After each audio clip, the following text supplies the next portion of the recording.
In this video, I'm going to show you how to lock Facebook profile, and here's how to get this done. First things first, I want you to go ahead and enter and click your profile in order for you to be redirected here. So from here, I want you to go ahead and disable the professional mode if you have turned it on. For example, in my case, I have done so, so I'm going to go ahead and click this three dots here, and then I'm going to go ahead and click turn off professional mode just like so, and then click continue. Turn off, and then close this one.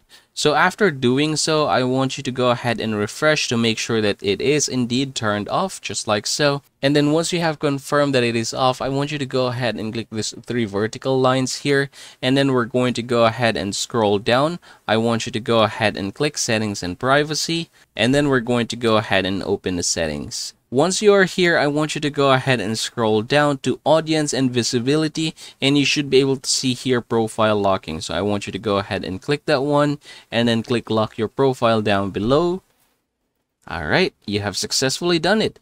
And yeah, that is how you're going to get this done, everybody. I hope this video helps you out.